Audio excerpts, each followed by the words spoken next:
할렐루야. 오늘도 우리 주님께서 안식할 수 있도록 귀한 은혜와 사랑을 주시고 오늘도 주신 너의 은혜를 통해서 함께 은혜 받는 귀한 시간이 될 줄로 믿습니다.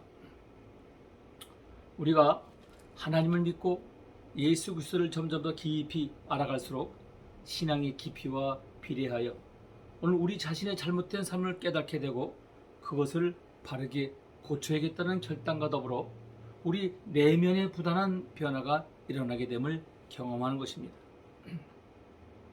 신앙이 그처럼 우리 자신에게 영향을 미치듯이 세상 속에서 그리스도를 닮은 인격과 변화된 신앙인들의 삶이 마치 어두운 세상의 빛처럼 불신 이웃에게 좋은 영향을 미치므로 점점 사회를 변화시키는 주체가 될 수 있습니다. 바로 이것이 교회와 그리스도를 향한 하나님의 기대인 것입니다. 오늘 우리는 너나 할 것 없이 다른 사람에 대해서는 너무나 잘 아는 듯 하면서 진정으로 자기 자신에 대해서는 너무나 모르고 있지 않은가라고 생각됩니다. 세상이 어떻게, 정치가 어떻고, 남이 어떻게 하는지 알지만 다른 사람이 나를 어떤 눈으로 보고 있으며 나를 좋아하는지 아니면 싫어하는지를 구별할 줄은 모르며 싫어한다면 그 이유가 무엇인지 알려고 하지도 않고 설령 알면서도 아무렇지도 않게 생각하고 그것을 고치려고 노력하지 않기 때문에 신앙생활을 오래 해도 인격적인 변화를 기대할 수 없는 것입니다. 그럼에도 불구하고 계속적으로 자신을 바로 알려고 하고 바로 고치려고 하지 않을 때 마치 돈키호테와 같은 망상과 착각에 빠진 소영웅주의의 삶을 살게 되고 그 결과 주변 사람들로부터 외면을 당하는 왕따가 되어서 아무런 영향력을 미치지 못하는 무의미한 삶을 살게 되는 것입니다. 그러한 가능성을 가지고 있는 우리는 평생토록 두 가지를 힘써 알아가야 하는데 하나는 하나님을 좀 더 깊이 아는 일과 또 하나는 자기의 자신을 좀 더 정확하게 알려고 하는 일인 것입니다. 그러한 우리를 위해 하나님이 누구이며 그의 피조물인 우리가 누구인가를 알려주기 위한 이 특별한 계시를 하나님이 주셨는데 그것이 바로 성경 말씀인 것입니다. 성경 외에 그 무엇을 가지고도 하나님을 알고 자신을 아는 길은 없음을 깨닫고 성경 말씀을 읽고 듣고 때마다 거울 앞에 선 사람처럼 자신을 발견하는 시간이 되어야 할 것입니다. 오늘 성경 말씀도 바로 그 중에 하나인 것입니다. 하나님을 믿는 사람은 자신만 잘 되기 위해서 남을 기만하고 등치는 아주 야비한 기회주의자가 되지 말아야 합니다. 사도 바울은 그리스도를 토대로 하여 그 위에 인격을 건축한다라고 했습니다. 우리가 천국 시민의 인격을 건축하려면 그리스도를 중심하여 주님의 말씀을 듣고 그 말씀대로 끝까지 실천하여 나아가기를 힘써야 할 것입니다. 오늘 우리가 목도하고 있는 세상은 온갖 이기주의뿐인 것 같습니다. 민족적 이기주의, 집단적 이기주의, 심각한 현상을 낳고 있어요. 개인적 이기주의 또한 위험 수위를 넘고 있습니다. 불을 통하고 물을 통하는 고난은 정말로 힘들고 두려운 일입니다. 그러나 강약의 차이는 있지만 모든 성도들은 고난의 연단을 받게 됩니다. 그래야만 강한 신앙인들이 될 수 있기 때문입니다. 우리는 바다에 다가오는 커다란 풍랑을 싫어합니다. 태풍이 불어와서 온 바다를 뒤엎고 휘저어 놓기 때문입니다. 그러나 자연 생태계가 살아남기 위해서는 태풍이 불어와야 한답니다. 태풍으로 말미암아 바닷물이 정화되고 물속에 충분히 산소가 녹아 그 속에 어패류가 살고 바닷속 식물들이 살아갈 수 있게 만들어 준다는 것입니다. 그러므로 거대한 폭풍우는 전국적으로 바다에 생명을 주고 부패를 방지하는 정화 기능을 한다는 것입니다.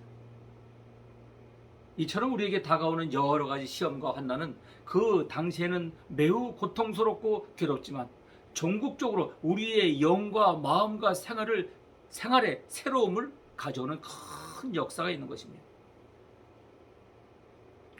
포도주와 감람류 만드는 과정이 있습니다. 포도나무에서 포도를 따서 씻은 후 큰 통에 담고 발로 밟습니다. 계속 밟아 포도를 터뜨리면 담즙이 나와 포도주를 만들게 되는 것입니다. 포도 열매를 그대로 두면 절대로 포도즙이나 포도주를 만들 수가 없습니다. 밟아서 터뜨려야 하는 것입니다. 감람주도 마찬가지예요.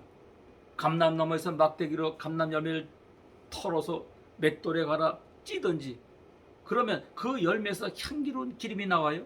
그 기름이 성소의 등위로 쓰이고 기름 부음에도 쓰이고 식료품이나 몸에 바르거나 비누 등의 용도로도 사용이 되는 것입니다.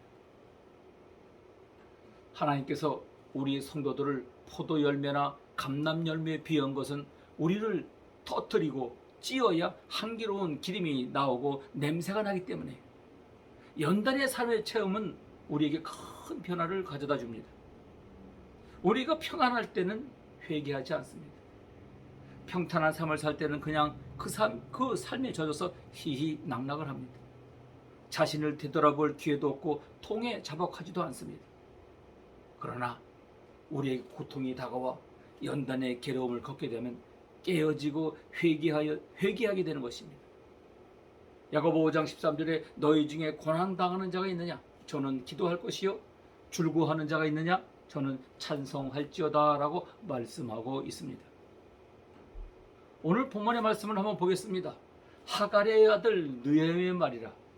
아닥사스 왕 제10년 기슬르엘에 내가 수산궁에 있더니 나의 한 형제 중 하나가 두어 사람과 함께 유다에서 이르렀기에 내가 그 사로잡힘을 면하고 남아있는 유다 사람과 예루살렘의 형편을 물은즉 저희가 내게 이르되 나로 잡힘을 면하고 남은 자가 그 도에 큰 환난을 만나고 능욕을 받으며 예루살렘 성은 회파되고 성문들은 소화되었다 하는지라.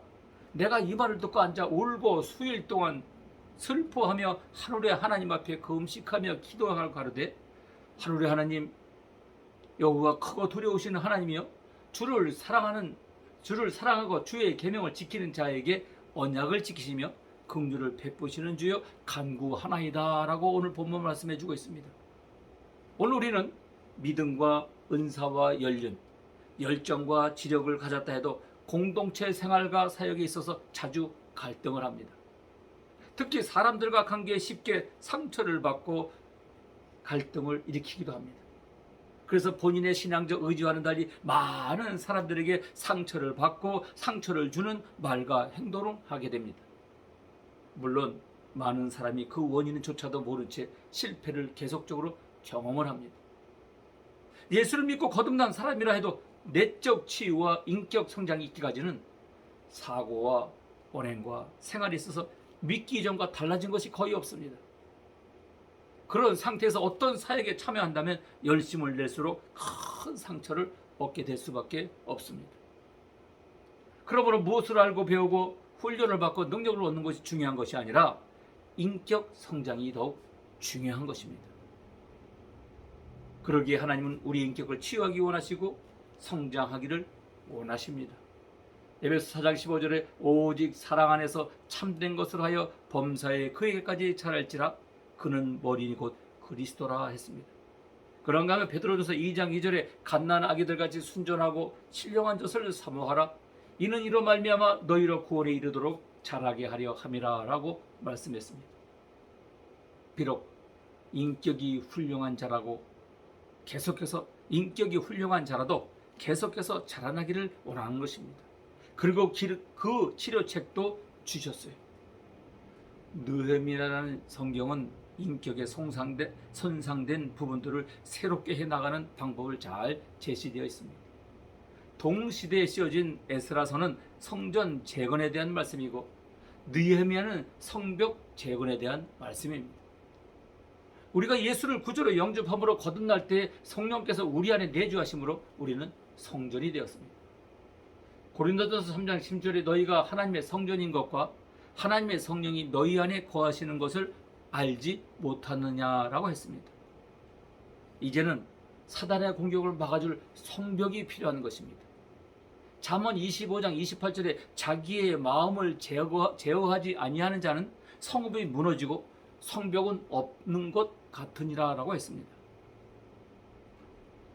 성령님께서 인격 회복에 직접 관여하십니다. 유다 예루살렘 성전과 성읍은 BC 587년 바벨론 느부갓네살 왕의 침공으로 소화되고 회파되었습니다. 정치인, 기능인, 학자, 포로 잡혀가고 능력이 안 되는 소수만이 남았어요. 약 70년 후 바벨론 포로에서 1차로 귀환하게 되었습니다. 그들이 수르바벨을 중심으로 성전을 재건했으나 성벽은 수축하지 못하였습니다. 총독으로 부임한 느헤미야를 중심으로 성벽 수축 운동을 했으나 주변국들의 방해와 아닥사스다 왕의 중단 명령으로 중단하게 되었습니다. 그 연결로 주변 이방 민족들에게 침략과 약탈을 당하고 심지어 성전까지 약탈의 위험에 처했습니다. 그래 예루살렘 거민들을 두려워하여 이주하는 자가 늘었고 유다의 신앙적 구심점은 상실되었습니다. 더욱이 하나님의 이름이 이방에 능욕당하고 있었어요. 이 일로 포로 생활을 하던 느헤미야는 바사의 수상궁에서 아닥사스 왕 20년 기슬르웰의 예루살렘에서 온 형제 하나니아로부터 예루살렘에 처한 상황에 대해 듣게 되었어요. 사로잡힘을 하나니로부터 예루살렘에 처한 상황에 대해 듣게 됩니다. 사로잡힘을 면하고 남은 자가 그 도에 큰 환난을 만나고 능욕을 받으며 예루살렘 성은 회파되고 성문들은 소화되었다는 말을 듣고 앉아서 울고 수일 동안 금식하고 기도하고 있습니다. 기도하는 동안 자기가 예루살렘에서 가서 무너진 성벽을 수축할 수 있는 길이 이루어지길 금식하며 간절히 기도합니다. 그때 왕의 술 맡은 관원이 되었고 아닥사스다 왕에게 나아갈 길이 열렸습니다. 하나님의 도우심과 아닥사스 왕의 허락으로 총독의 권한으로 느헤미야는 예루살렘까지 가는 길을 보장받고 산발립과 도비아와 같은 방해자들의 방해를 막을 수 있는 조소와 함께 받게 되었어요. 회파된 성을 다시 중건할 수 있는 길이 열렸던 것입니다. 할렐루야. 하나님은 성령으로 느헤미야가 회파된 예루살렘의 성에 대한 안타까움이 느껴지게 했고 재건해야 한다는 열정이 생기게 했습니다. 하나님은 오늘날 우리에게도 성령으로 감동하고 계십니다. 이 땅에 하나님의 통치가 이루어지지 않는 것을 보게 할 뿐만 아니라 자기의 인격이 황폐화되어 오랫동안 방패된 것도 보게 할 것입니다. 그리고 그로 인하여 사단에게 능욕과 모욕과 조소를 당하는 것에 대한 분개를 느끼게 할 것입니다. 또한 회복하려는 의지적 열정이 생기도록 할 것입니다. 느헤미야가 예루살렘으로 돌아온 지 3일째 되는 날 밤에 하나님의 감화에 의해 몇 사람과 함께 상황을 알아보기 위해 성벽을 돌았습니다. 성벽은 회파되고 성문은 소화된 흔적만 있습니다. 무너진 돌 무더기와 불탄 잔해들 뿐이었습니다. 어느 곳에는 지나갈 수 없을 만큼 폐허가 되어 있었습니다. 이미 무너진 성터 위 재건하도록 감화시킨 것입니다. 그리고 이미 있는 구조물들이나 그 잔해들을 완전히 제거해버리고 새롭게 재건하도록 하지 않고 흐트러진 돌을 이용해서 성벽을 쌓고 불타버린 성곽과 성문을 달도록 감화시킨 것입니다. 우리는 술, 마약 중독자가 하나님께 구원을 받아 고침받고 술, 마약 중독자들을 위한 특수 사역을 하는 경우를 보게 됩니다. 그래서 이전에 그와 친했던 사람이나 같은 환경에 있던 자들이 그 증거를 보고 하나님께로 돌아오는 사람이 생기는 것을 참으로 놀라운 일이라고 생각합니다. 성령은 없을 정도로 오래된 황폐해진 우리의 기질과 성품과 인성을 변화시켜 온전케 하시기를 원하십니다. 무너진 터에 무너진 돌을 이용함 같이 우리의 일그러진 과거를 이용하여 더욱 완전한 인격자가 되게 하십니다. 그래서 우리 자신만이 가지고 있는 체험 이외에 연단된 인격을 필요로 하는 사람에게 보내고 그들을 하나님께로 나오게 하는 데 중요한 역할을 하게 하십니다. 그러므로 어떤 안 좋은 조건을 가지고 있다 해도 낙심하지 말아야 합니다. 성령의 감화를 받아 그의 의도에 순종하는 사람이 되면 좋지 못했던 조건이 오히려 구원사에게 중요한 도구가 될 것이고 무기가 될 것입니다. 할렐루야. 과거 산타모니카 경찰에 경찰로서 지역사회에 많은 봉사를 하던 분이 계셨어요. 특히 영어 구사가 안 되는 한인들을 돕기 위해서 얼마나 수고를 많이 하셨는지, 4.19 폭동 때는 어려운 일을 찾아서 해결하라 많은 고생을 했습니다. 이 경찰이 마약 단속을 위해서 위장을 하고 마약 조직과 함께 생활을 하다 마약 조직의 두목이라는 오명을 쓰고 감옥에 가게 되었어요. 수감 생활을 하면서 하나님을 만나고 출소하여 신학을 하고 목회자가 되어서 지금 많은 젊은이들에게 생명의 복음을 전하는 전도자의 삶을 열심히 살아가고 있습니다. 참으로 놀라운 일입니다. 성령은 여러 종류의 사람을 이용하십니다. 느헤미야는 하나님의 감동을 받아 무너진 성을 돌아본 후 성을 중수하려고 결심했습니다. 그렇지만 혼자서 하지 않고 제사장, 귀인, 방백도를 포함한 많은 사람들에게 하나님이 어떻게 함께 하시는지를 말하면서 성벽 수축의 필요성을 제기했습니다.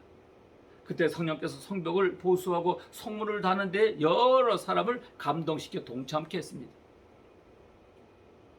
지위에 있어서 대제사장에서 평민에 이르기까지 성벽 중수 동참하게 되었고, 출신에 있어서 예루살렘 사람뿐만 아니라 온 직능에 있어서 많은 사람이 동참하게 되었습니다. 성령은 모든 사역에서 여러 종류의 사람을 활용하십니다. 우리 한 개인의 인격을 성장시키는데도 여러 부류의 사람들을 사용하십니다. 모든 면에서 우리와 같은 사람만이 아니라 우리와 다른 사람을 활용하십니다. 우리와 다른 성향의 사람을 붙여주기도 합니다. 성령은 우리가 예상치 못한 사람을 통해서도 우리를 향하신 온전한 목적을 이루시고야 합니다. 하나님 우리에게 절실하게 필요한 인격의 한 부분의 재건을 위해서 우리가 싫어하는 사람을 만나게도 하십니다. 그래서 그 사람을 통해서 훈련시키고 연단을 시키십니다. 성령께서는 그런 사람을 통해 우리를 낮추시고 자라나게 합니다. 또한 그런 사람을 다루는 방법도 터득하게 합니다. 그러므로 마음문을 열어야 합니다.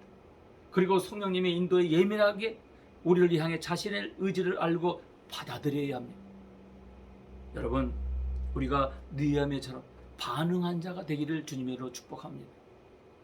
느헤미야는 민장과 귀족들의 행포에 경제적 어려움으로 부딪히는 이 백성들과 귀족들이 회개하도록 권면하여 민족 공동체에 대한 하나님의 언약적 목적을 위해 어떻게 희생할지를 밝히고 있습니다. 느헤미야 자신은 총독을 하시면서 12년간 녹을 전혀 받지 않았고, 심지어 관리들을 위한 경비까지 자신의 사비로 사용했다라고 했습니다. 이는 그가 하나님을 경외하기 때문이요, 하나님의 민족 공동체에 원하는 사역이 무엇인지 알기 때문이고, 그 일에 협력하는 백성들의 희생을 알기 때문이요, 유다 백성들을 사랑하기 때문입니다. 이것이 바로 바울의 정신입니다. 바울은 데살로니가 후서 3장 8절에서 누구에게든지 양식을 값없이 먹지 않고 오직 수고하고 애써 주야로 일함을 너희 아무에게도 누를 끼치지 아니하려 함이라 라고 했어요.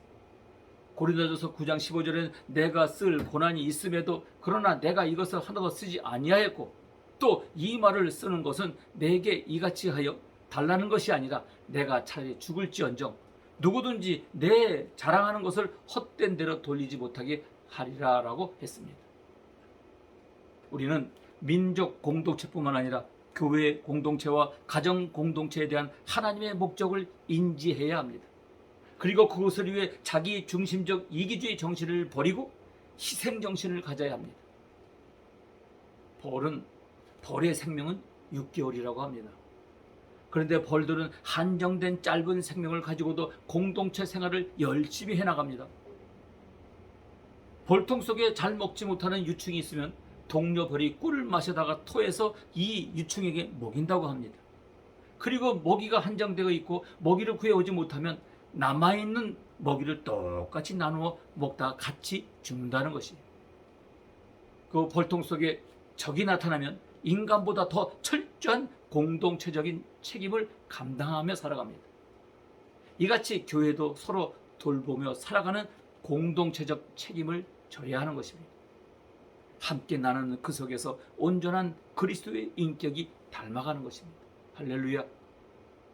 참으로 우리가 처한 현실은 눈물 흘릴 일이 많으나 위로자는 없는 실정이요 살아있는 자보다 죽은 자가 복이 있고 죽은 자보다 태어나지 않은 자가 복이 있다고 말한 솔로몬의 말이 실감나는 때임인 것입니다. 사회적 혼란과 경제적 위기 속에서 민족 공동체뿐만이 아니라 교회 공동체와 가정 공동체가 흔들리고 있습니다. 이런 때에 서로 위로해주는 공동체의 정체성을 확인하며 유기체를 형성해 나가야 합니다. 캘리포니아 저우에 레드우드라는 참나무가 있습니다. 아마 많은 분들이 다녀왔을 것입니다. 이 참나무는 수령이 2~3천 년쯤 되면 높이가 100m를 넘고 둘레가 8~9m가 되는 큰 나무가 된답니다. 이렇게 큰 나무가 어떻게 비바람을 이겨내는가를 연구하다가 나무 밑을 파보는데 중요한 것을 알아냈어요. 이 덩치 큰 나무를 뿌리를 깊이 받고 다른 나무들과 서로 연결이 돼 있었어요. 그것과 다르게 어떤 큰 기상 변화에 건들 수가 있었던 것입니다. 신앙생활도 이와 같은 것입니다. 이것이 유기적 공동체의 힘인 것입니다. 전도서 4장 10절 이하에 두 사람이 한 사람보다 나으면 혹시 저희가 넘어지면 하나가 그 동물을 붙들어 일으키려 하는, 홀로 있어 넘어지면 붙들어 일으킬 자가 없는 자에게는 화가 있으리라. 두 사람이 함께 누우면 따뜻하거니와 한 사람이면 어찌 따뜻하랴. 한 사람이면 패하거니와 두 사람이면 능히 당하나니 삼겹줄은 쉽게 끊어지지 아니한다 했습니다. 좋은 인격 속에서 바른 지식이 포함됩니다. 아름다운 지식을 소화하도록 노력해야 합니다. 지식 중에는 거짓된 지식, 그릇된 지식, 나쁜 지식, 부부의 행복을 파괴하는 지식이 있습니다. 선별하여 좋은 지식만 습득하도록 노력해야 합니다. 하지만 좋은 지식은 책을 통해서 얻을 수가 있습니다. 지식 중에서 가장 중요한 지식은 하나님을 아는 지식입니다. 가정에 하나님을 아는 지식으로 가득 차도록 여러분 가꾸실 때, 정말 그럴 때 우리에게 행복과 소망이 있는 것입니다. 우리 모두 그리스도의 인격으로 성장할 때 절망을 희망으로 갖고 새 시대를 열어간 하나님의 귀한 사람들이 세워지는 역사가 이 땅에 있을 줄로 믿습니다. 감사합니다.